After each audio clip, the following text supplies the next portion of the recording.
So this is me every morning. Like, I just like hot teas, especially the smells. Mm.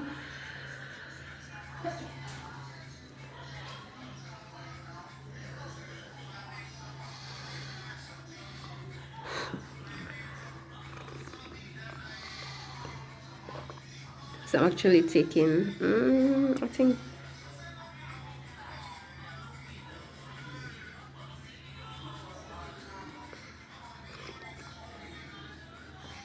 I'm supposed to do green tea, but I don't know.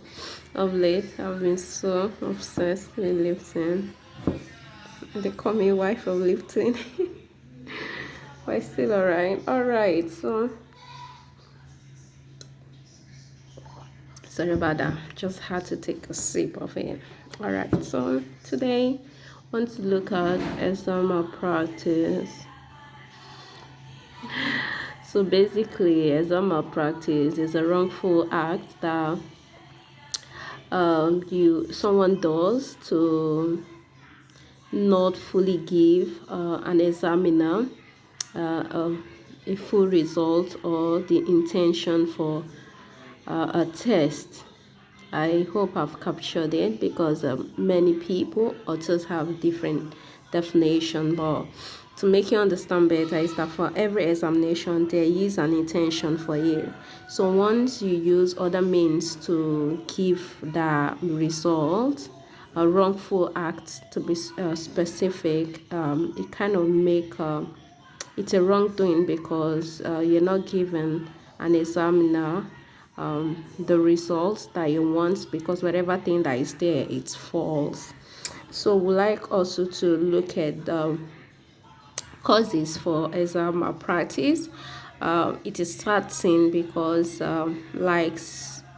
articles will point out that most time even teachers they encourage this, parents do encourage, sometimes even the educational system does encourage. So one of the main causes for exam malpractice remains laziness of the students. Please don't take it to heart, I'm not coming for you. Yeah, then another is parents not being responsible for their children.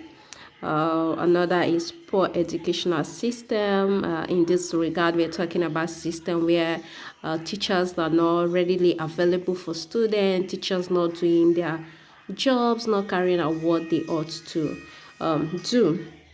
Then another is just environmental factors. So oftentimes when other students keep seeing their fellow students doing things, and those students didn't get caught, it kind of encourage others to follow. But the thing is, exam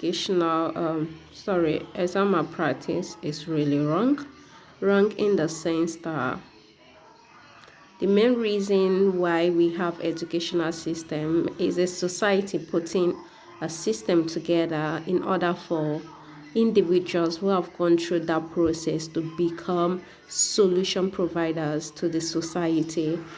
And imagine if people keep cutting corners to get certain certificate, it means even in the workplace we won't be having competent humans, workers, personnel, whatever you call them. So exam malpractice is wrong, but there's certain things that every individual would do.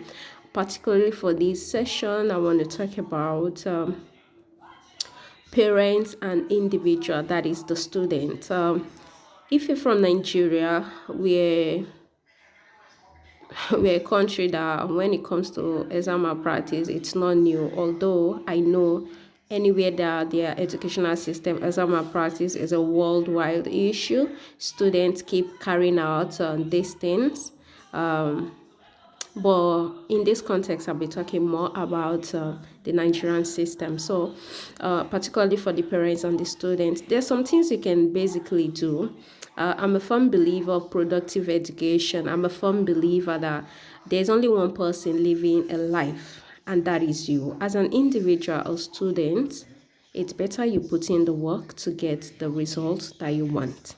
The reason being that the benefit of you doing due diligence is that it will speak for you in the future.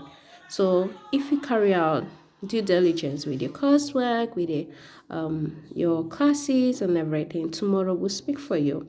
Therefore, parents, I'm really pleading that parents take these things to heart. Be responsible for your children. You know the schools your children are attending. Sometimes just pay visits, go through the children educational system, even with their proprietors, proprietors, headmasters. Just go through, like, what are you people doing? What are your plans? What are the measures that you are putting in place? There's a secret you must know. One of the questions you like to ask a proprietress or a headmaster or headmistress is, should in case something happens today to any teacher, who will stand in for that person? Oftentimes, in our system, especially in Nigeria context as a country, measures are not, we don't put these things in place. It's only when things happen, the students are not left to chance. Those things happen even during my days for a term.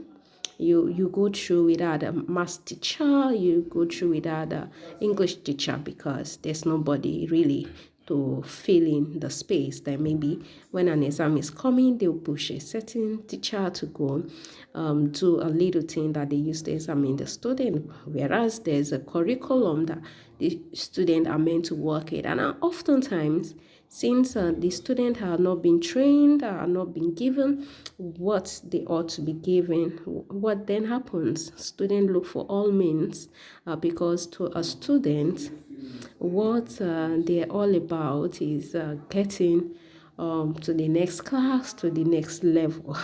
They don't care about if they're qualified, if they're competent enough, to do all those things. These things, they happen. So for parents, you just have to be responsible. Look out for your children. Look out for them. See ways you can help them even at home. See ways, even if it means to bring in extra hand to help them. It's better you lay the foundation. Give them a solid foundation. If possible, if you have the financial ability, put your children in schools that are teaching. These things, you need to take time. It's not every school that have good buildings, good structures that are really doing well. You want to access children. You want to find out from other parents. You want to go through the school history. These are measures you can take. Don't be responsible with your children. Don't just focus on work, focus on making money, that the lives God has given to you are not well turned out for. So these might take this money. It's better you give them, because there's no child that will know what to write, that will then wait for someone to come to their aid during an examination. Now some of the dangers of exam malpractice is that your child grows up without self-confidence, low self-esteem, a child not knowing his or her own gifting potentials. These are just few of the things that affect your children. There is much more.